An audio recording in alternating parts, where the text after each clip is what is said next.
শিক্ষার্থীবৃন্দ, আজ আমরা ভোল্টেজ রেগুলেশন সম্পর্কিত কিছু সমস্যা সমাধানের চেষ্টা করব।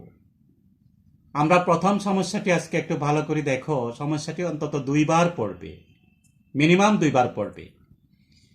একটি 500 KVA 4600/2300 volt single phase transformer নিয়ম অনুযায়ী টেস্ট করে নিম্নলিখিত তথ্য পাওয়া গেল। Open circuit test.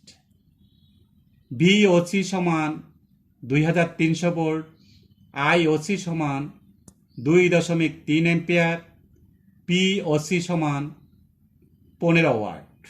Short circuit test. BSC সমান 92 ভোল্ট, ISC সমান 108.69 এম্পিয়ার, PSC সমান 1500 ওয়াট। উপরের তথ্য থেকে 0.8 লেগিং পাওয়ার ফ্যাক্টরে ট্রান্সফরমারের শতকরা ভোল্টেজ রেগুলেশন নির্ণয় করো। প্রিয় শিক্ষার্থী বন্ধুরা, এটি অত্যন্ত গুরুত্বপূর্ণ একটি অঙ্ক।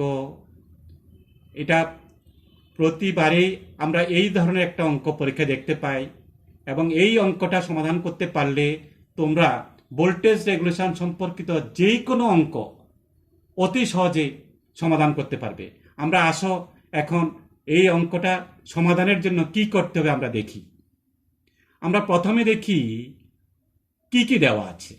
দেখো, দেওয়া আছে পাওয়ার P সমান 500 কেভিএ। আমরা কেভিএ কে বিএ করতে হবে, তোমরা জানো, 1000 দিয়ে গুণ করে নিলাম। দেওয়া আছে প্রাইমারি ভোল্টেজ VP সমান 4600 ভোল্ট, সেকেন্ডারি ভোল্টেজ VS সমান 2300 volt, open circuit voltage VOC সমান 2300 volt, open circuit current IOC সমান 2.3 এম্পিয়ার, ওপেন সার্কিট পাওয়ার বা কোর লস সমান 15 watt, short circuit voltage BSC সমান 92 volt, short circuit current ISC সমান 108.69 ampere, short circuit power 1500 watt, secondary power factor cos πs সমান 0.8 lagging percent voltage regulation সমান watt. আশা করি তোমরা তথ্যগুলো বুঝতে পারছো। প্রিয় শিক্ষার্থী বন্ধুরা, দেখো, আমরা তোমাদের এর আগেই শিখিয়েছি লেগিং পাওয়ার ফ্যাক্টরে নো লোড ভোল্টেজের সমীকরণটা লক্ষ্য করো। Square root of BFL cos πs plus IS R equivalent in terms of secondary whole square plus BFL sin πs plus IS X equivalent in terms of secondary whole square। এখানে cos πs সমান 0.8, সুতরাং πs এর মানটা cos inverse 0.8 সমান 36.86 degree. এখন আমাদের sin πs দরকার, সুতরাং sin πs সমান sin of 36.86 equal to 0.6। Full load voltage লক্ষ্য করো, ফুল লোড ভোল্টেজ আমরা নিব সবসময় ট্রান্সফরমারের সেকেন্ডারি ভোল্টেজ লক্ষ্য করো, BFL সমান 2300 ভোল্ট। শর্ট সার্কিট কারেন্ট প্রশ্নে দেওয়া আছে। আমরা নিয়ম অনুযায়ী যে টেস্ট করা হয়েছে সেখান থেকে আমরা বুঝতে পারছি শর্ট সার্কিট কারেন্ট নির্ণয়ের জন্য প্রাইমারিতে ইনস্ট্রুমেন্ট স্থাপন করা হয়েছে। আমরা একটু দেখে নিই। প্রাইমারি কারেন্ট IP সমান ISC সমান KVA into 1000 divided by primary voltage 4600 সমান 108.69 এম্পিয়ার, যা শর্ট সার্কিট কারেন্টের অনুরূপ। আমরা এটা ভেরিফাই করে নিলাম। শিক্ষার্থী বন্ধুরা দেখো, এটা ইম্পর্টেন্ট যে আমরা এটা ভেরিফাই করে নিলাম যে এটা প্রাইমারি কারেন্ট।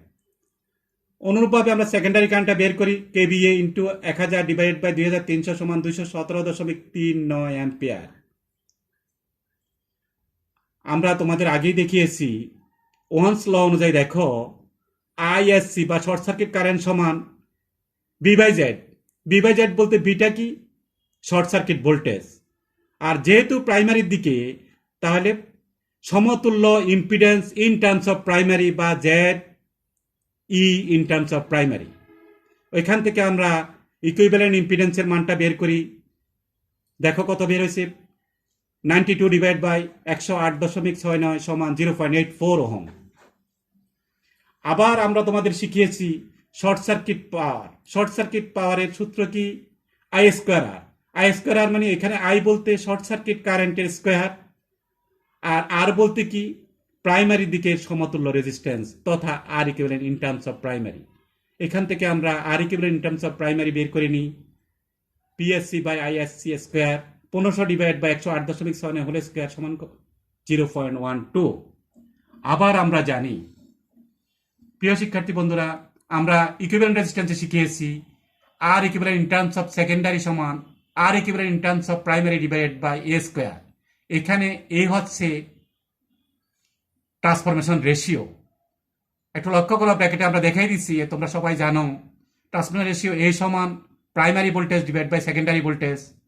ভাগ করার পরে আমরা কত পাচ্ছি দেখো 2। এই মানটা বসিয়ে দিয়ে আমরা ইকুইভ্যালেন্ট রেজিস্ট্যান্স সেকেন্ডারি কত পেলাম? 0.03 ওহম। আবার equivalent impedance in terms of primary square সমান equivalent resistance square plus equivalent reactance square, যা তোমরা সার্কিট 1 এবং 2 থেকে দেখেছ। এখান থেকে আমরা equivalent reactance in terms of প্রাইমারির মানটা বের করি, যা দেখা যাচ্ছে দেখো 0.82 ওহম। এখন আমাদের দরকার, যেহেতু সেকেন্ডারি সাপেক্ষে আমরা ভোল্টেজ রেগুলেশন করব, সুতরাং secondary equivalent reactance in terms of secondary সমান equivalent reactance in terms of primary divided by a square. এই মানটা যদি আমরা পুট করি, আমরা দেখি কত হয়েছে দেখো 0.205। সমীকরণে মানসমূহ বসিয়ে এখন আমরা পাই বি এন এল এর সমীকরণটা আমরা আবার লিখি। এখন মানগুলা পুট করি। পুট করার পর আমরা দেখতেছি 2332 ভোল্ট। শিক্ষার্থী বন্ধুরা লক্ষ্য করো, আমাদের ফুল লোড ভোল্টেজ ছিল 2300, আর নো লোড ভোল্টেজ কিছুটা বেড়েছে, 32 ভোল্ট বেড়েছে। এখন আমরা পার্সেন্ট ভোল্টেজ রেগুলেশন সমান VNL minus VFL divide by VFL into 100। মানগুলা ফুট করলে আমরা পাই 1.39%, অর্থাৎ ভোল্টেজ রেগুলেশন 1.39%। ধন্যবাদ।